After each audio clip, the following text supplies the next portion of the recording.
मैं हमेशा सब लोगों को कहता हूँ कि this is the reintroduction of John Abraham shooter at Badala.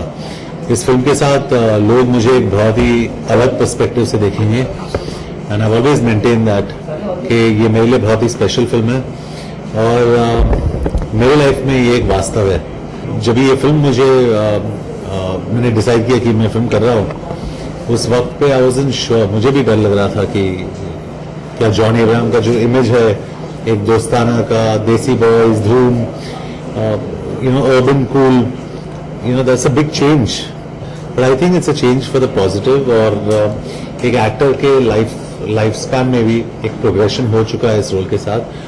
Finally तो ऑडियंस ही बताएगी कि हमने काम अच्छा करा है कि नहीं, but we are all very happy and relieved.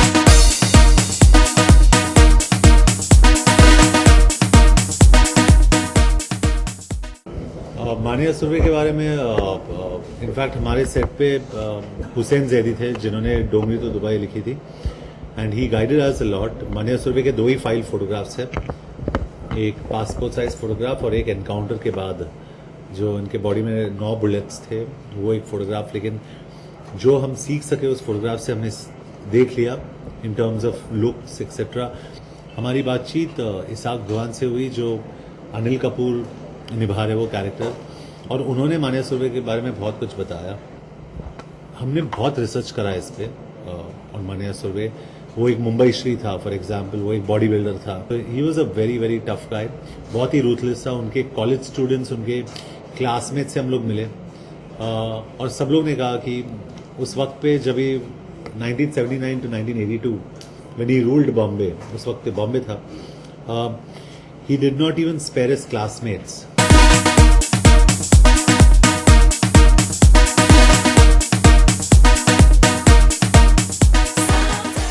और ये फिल्म की खासियत ये है कि हर फिल्म में हम लोग गैंगस्टर्स को ग्लोरीफाई करते हैं। इस फिल्म में हमने कोई गैंगस्टर को ग्लोरीफाई नहीं किया है। We are shown Manya Surve as a gangster and he will always remain a gangster. और ये बहुत ही एक ट्रू टू लाइफ स्टोरी है।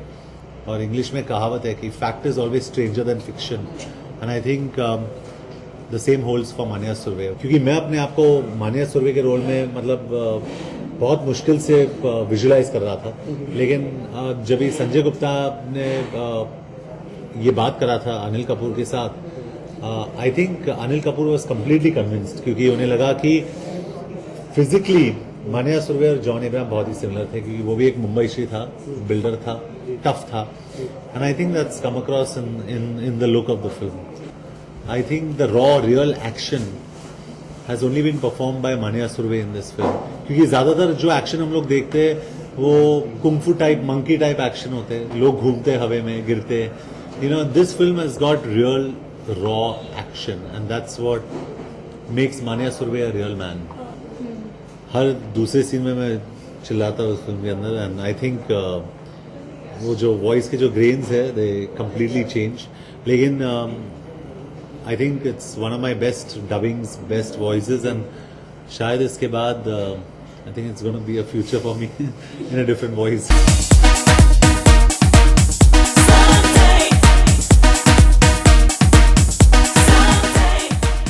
I like Ala Re Ala Mane Ala. That's an amazing song with Sophie Chaudhary. I love Leila also with Sunny Leone. And of course, Bubbly Badmaash is a very special song. लेकिन जो पहला गाना हम लोग ने सुना वो that was Leila with Sanjay Gupta made me hear. और सुनने के बाद I think Sanjay Gupta and I looked at each other and we said this is very much like Bachchan Saab's Chumma Chumma De, na? So we just felt it's got that vibe and we're very very happy with. मैं यही मेरी ख्वाहिश यही है कि इसके बाद जो मेरी दूसरी फिल्म है मद्रास कैफे, जो हमारी नेक्स्ट प्रोडक्शन है, I hope and I am hoping that we can repeat the same performance that we did in Vicky Donor in terms of awards. We would love to put that up for the awards as well. Shoojit और मैं काफ़ी films कर रहे हैं साथ में, as production houses we have tied up.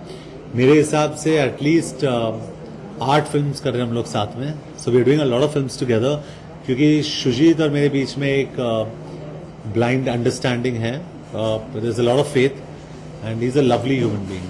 I think my favorite Don on screen. मुझे honestly Sanju का जो कैरेक्टर वास्तव में था मुझे बहुत अच्छा लगा. तो I hope the audience accepts me also with shoot out at Wadala. Manya Surve का जो कैरेक्टर है. एक दूसरा जो मुझे बहुत अच्छा लगा जो हमारी फिल्म में ही है वो है Bhiku Mhatre. I think in Satya I think he was one of the मेरे हिसाब से one of the best performed scenes actors ever was Manoj Bajpayee in Satya.